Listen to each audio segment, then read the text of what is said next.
Welcome student, I am Sarita Bhardwaj. Today we again continue the 4th unit chemical bonding from 11th class. Today our topic student partial ionic character in the covalent bond or the polar covalent bond means student आपने बहुत सारे covalent bond या covalent compounds किए होंगे. For example अगर मैं यहाँ पर डिस्कस करती हूँ किसका एग्जाम्पल HCl का, तो this is the covalent bond. लेकिन ये जो कोवेलेंट बॉन्ड है ये दो अलग अलग एटम्स के बीच में है. मींस एक हाइड्रोजन है और दूसरा कौन सा है, क्लोरीन. अब क्लोरीन इसमें क्या है, more electronegative element as compare to the hydrogen. लेकिन स्टूडेंट अगर मैं कोवेलेंट बॉन्ड की बात करूं between the two similar atom means दो हाइड्रोजन एटम्स के बीच में अगर बात करूं तो दोनों की जो इलेक्ट्रोनेगेटिविटी है वो कैसी है, सेम. और ये कैसा होगा, completely non polar in nature. लेकिन जब हम आते हैं किस पर, HCl के केस में, तो ये कंप्लीटली नॉन पोलर नहीं होता. There is slightly the polar character.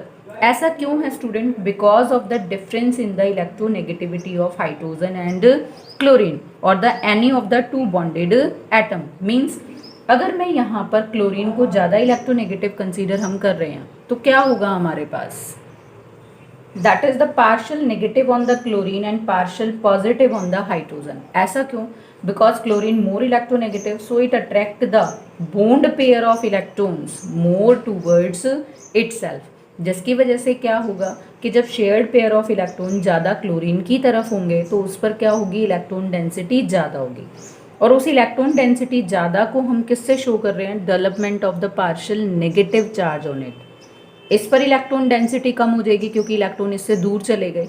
तो इस पर क्या होगा, development of the partial positive charge that indicates the lesser electron density on hydrogen as compare to the chlorine. अब सीधा सा स्टूडेंट जहाँ पर भी सेपरेशन हो जाता है किसका, पॉजिटिव और नेगेटिव चार्ज का, तो वहाँ पर क्या आ जाता है, डाईपोल. डाई का मतलब टू, पोल्स का मतलब एंड.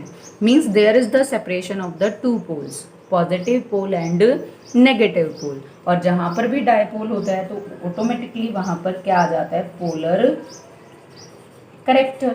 तो मीन्स जहाँ पर आपके पास दो different atom of the different electronegativity एक दूसरे के साथ जुड़कर कोवेलेंट बॉन्ड बनाएंगे तो वो हमेशा कैसा होगा, पोलर कोवेलेंट बॉन्ड. एक स्टूडेंट आपको बेसिक थिंग याद रखनी है कि larger is the difference in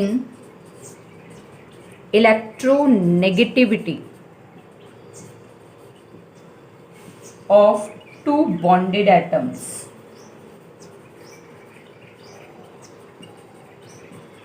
More is the polarity of bond. Means जितना ज़्यादा उनके बीच में इलेक्ट्रोनेगेटिविटी का डिफरेंस होगा बॉन्ड उतना ही ज़्यादा क्या होगा, पोलर होगा.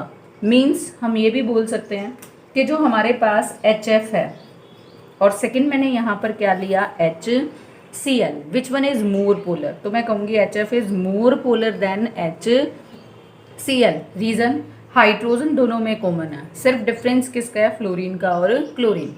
As we know, fluorine is the most electronegative element among the periodic table. Means fluorine सबसे ज़्यादा इलेक्ट्रोनेगेटिव है, even higher than that of the chlorine. तो जो हाइड्रोजन और फ्लोरीन के बीच में इलेक्ट्रोनेगेटिविटी का डिफरेंस आएगा वो बहुत ज़्यादा आएगा. किसके कंपैरिजन में, हाइड्रोजन और क्लोरीन के कंपैरिजन में. इसका मतलब यहाँ पर ज़्यादा सेपरेशन होगा किसका, पार्शियल पॉजिटिव और नेगेटिव का. जितना ज़्यादा पॉजिटिव नेगेटिव का सेपरेशन उतना ज़्यादा क्या होगा, पोलर करेक्टर. अब स्टूडेंट पोलर करेक्टर डेवलप हो जाता है, इसीलिए HCl कोवेलेंट कंपाउंड होते हुए भी स्लाइटली सॉल्यूबल होता है किसके अंदर, वाटर के अंदर. Means HCl is soluble inside the water. ये हमने कोवेलेंट कंपाउंड की प्रॉपर्टीज के अंदर आपको डिस्कस किया था. So this is all about the partial ionic character in the covalent bond or about the polar covalent bond.